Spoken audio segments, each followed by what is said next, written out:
Sa mga nagbabalak guys na pumunta ng Baguio, so meron akong maire-recommenda sa inyo na isang unit o isang condo na matatagpuan kung saan malapit lang ito sa lahat ng mga gusto mong puntahan sa Baguio mga lods.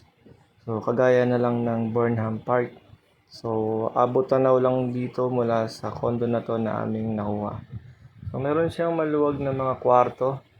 Yan, kung mapapansin nyo dito sa ating video, yan, meron siyang mini sala na may malaking TV, may sofa na convertible into bed.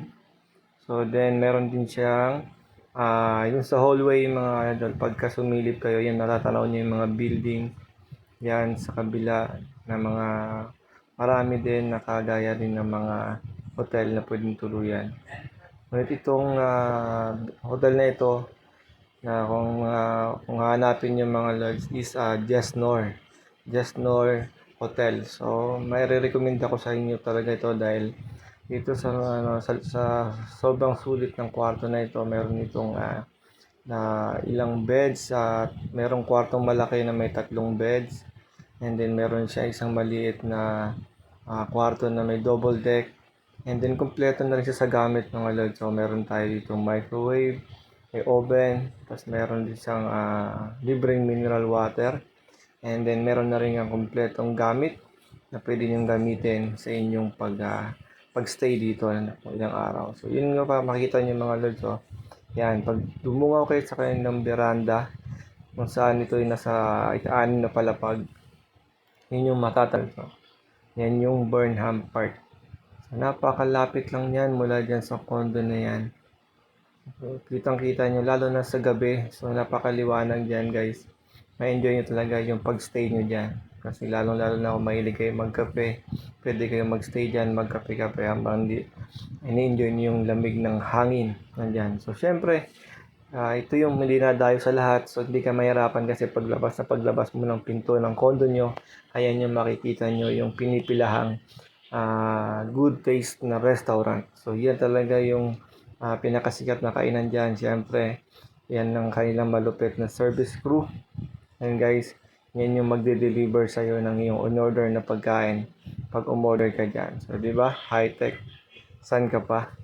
So, yun. So, nakikita nyo naman yan. Yan, lahat dyan ng kumakain is pumipila talaga yan guys. Lalo na kung bandang hapon ka na pupunta dyan para pag-take ng inyong dinner. So, asahan mo na yung sobrang haba ng pila. Pero, matitips ko lang sa inyo, kung gusto nyo hindi kayo pumila, dapat medyo maaga-aga doon sa 4 or 5 p.m. So, yun. So, dito naman try natin umorder ng pansit nung umaga. So, yun guys. Yan, nag-take out tayo dyan. Umaga-umaga. Ginawa namin almusal. Kita nyo na rin kung paano nga ba kalapit ang food taste na to sa tinutuluyan naming hotel. So, napakamura lang mga idol yung bayad namin dyan. 12 persons kami dun sa unit na kinuha ng kapatid ko. Nagkalaga lang yun ng 18,000. So, kung 12 kayo, so kung magbabarkada kayo, share kayo, grabe, sobrang tipid na yan. So, yan guys, after ko umorder ng pansit sa Good Taste, ayan lang, abot tanaw lang. Tawid lang po tayo ng kalsada. Ayan yung Good Taste. Yan, Good Taste na restaurant na kung di ka nakakain dyan is hindi mo na-enjoy ang Baguio. Ayan.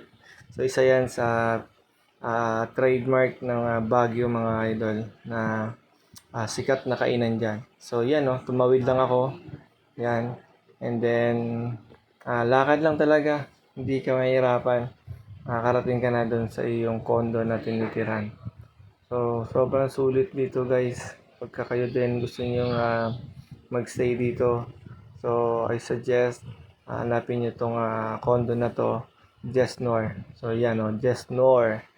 Jesnor mga lods. So, hanapin nyo lang sila sa kanilang website or sa kanilang Facebook. And then, guys, safe na safe ka dyan kasi may gwardiya dyan sa baba. Yan, so may bantay. And then, syempre, kahit nasa 6th floor kayo, hindi naman kayo mahihirapan dahil may elevator. So, yun. So, sana kung kayo ay gusto nyo magpunta sa Baguio, so hindi ako mapapayang isa-suggest sa inyo ang unit na yan, condo unit na yan, dahil sobrang nag-enjoy kami and safe naman kami nagstay dyan. So, punta rin kayo at yan, no, nasa 6th floor yung ating unit. Yan, so hindi ka naman mapapagod dahil operational naman yung kailang elevator 24/7. So, yun lang mga idol. Sana nagustuhan nyo ang video ito. So, kung nakakuha kayo ng tips and idea, huwag nyo kalimutan mag-like and share nyo na rin itong video nito para mayroon pang makita ng iba na mga nagbabalak at mga naghahanap ng magandang mapagstayan sa Baguio once na sila ay magpunta dito. So, yan, nasa 6th floor, 6C yung ating unit. So, yan guys. Talagang sulit kayo dito kung barkadahan yung anyong pagpunta dito. So, mabait din yung may-ari niyan. So, yan yung aking anak. Yan, kasi mga kagigising lang yan, mga yan, wala pang almusal. Naantay nila yung ating biniling pansit. And then yan, so excited na silang tikman yan kasi nung gabi na kumain kami, natatanaw-tanaw lang namin yung mga pansit na dumadaan sa aming harapan.